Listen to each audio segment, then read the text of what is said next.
we go. Right, now we can just go through and start. Let's drop some plants just to sort of break it up a little bit along this bank. In the sunlight, where the sun would sort of like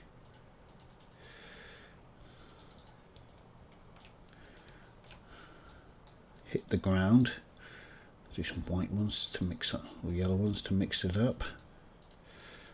And do some of this long stuff. These plants are quite long, so you know they're quite good. They look good when they're swaying in the wind. And some dead ones, some dead looking stuff on the edges perhaps. You know where the dead grass is, get some dead plants. Come over here.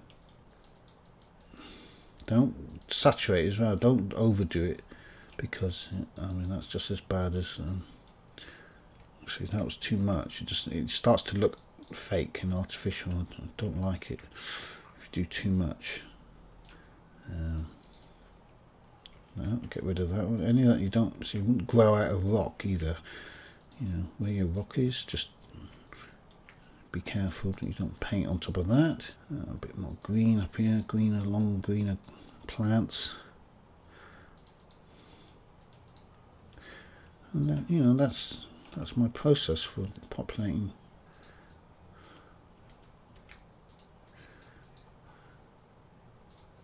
If you break it up, a few ground plants, shorter grass. Do what nature would do, that's what I say. Some dead grass on this bank here. That might look a bit odd, so you need to just check that it's not just geometry's just not sticking out, which I think it is a bit. We'll walk past in a minute and we'll have a look at what this looks like. So let's go back here. Just keep this doing this. Yeah, some more here I missed. I'll carry on this for a minute and put it on fast forward.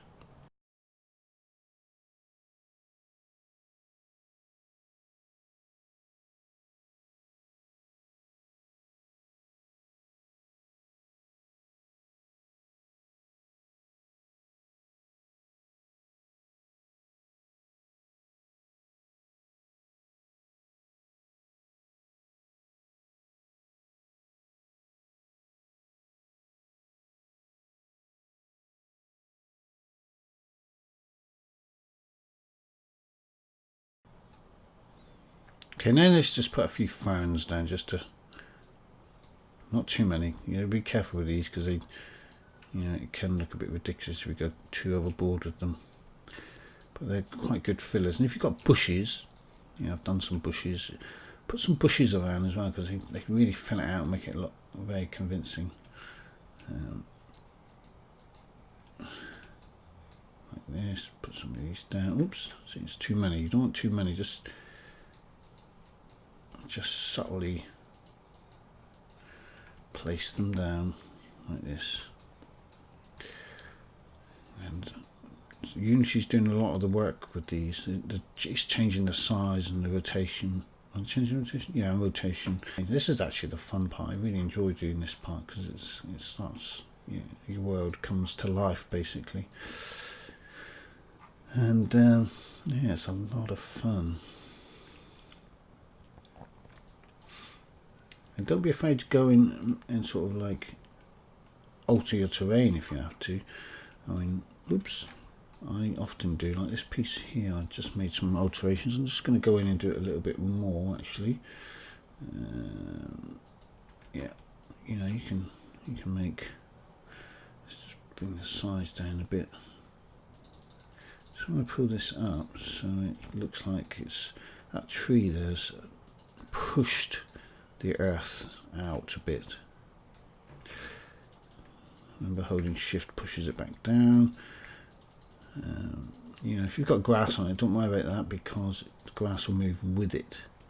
So it looks really bulbous where this tree is, and I quite like that idea. Oops, that's too much. See, be careful of those ugly sharp edges there.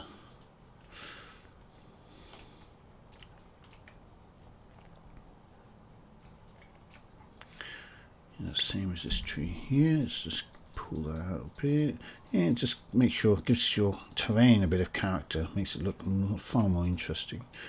Where the trees are, you're just pushing at the earth as if it's saying, yeah, push that. Okay, so let's go and have a look at that now. Let's just save your scene, make sure you save.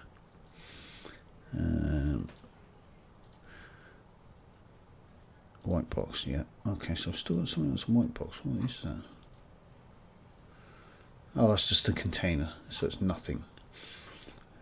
So I don't think I've got any white box objects left. So once you've done that and you've got rid of all your white box, just press delete and get rid of it. That's it. So it's all your white box gone, and you could in your project remove your white box objects from this folder here, but I'll just leave them there for now, just in case we want to place some more back in at some point.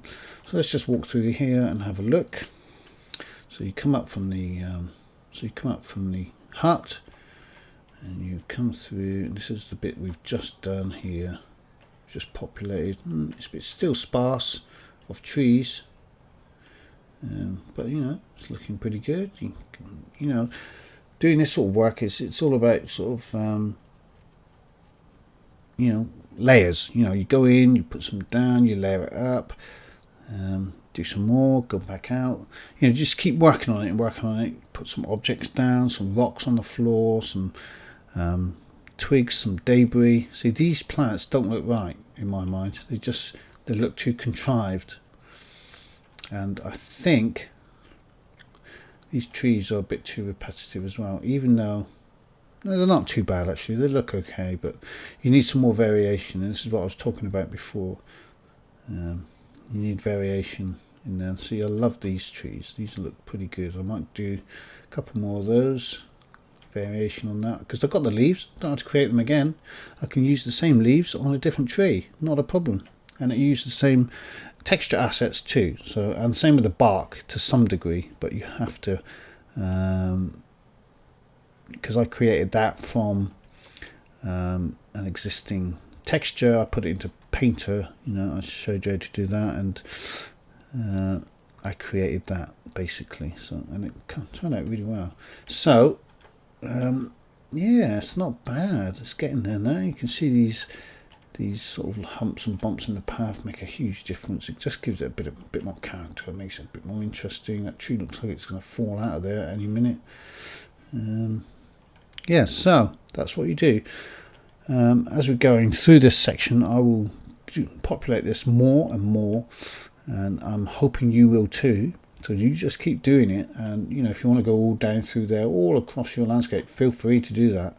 You know, I haven't got time to do that in this, but I will over time as the course, you know, develops. It's not. I'm not just going to leave it static. I'm going to build more and more objects, build more and more things, show you how to keep up to date and update Unity, and just keep the whole course up to date. So you'll see more. You see this environment evolve potentially over time. I'm even considering doing different weather conditions, like make it all snowy, make the forest snowy, which is not difficult to do really, and take the plants out, make things dead looking, make it really wintry, even make it snow, which would be fairly easy to do really. I can show you how to do that.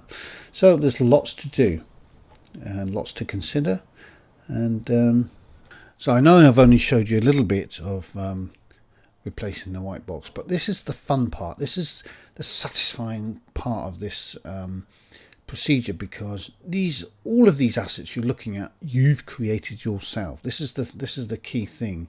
You built them yourself. You textured them yourself. You spent the time, and now you're putting them into your scene. You're painting all this grass, and you're placing all your objects, and yeah, it's all your work coming to fruition. So this is the time you really enjoy the fruits of your labor, so to speak.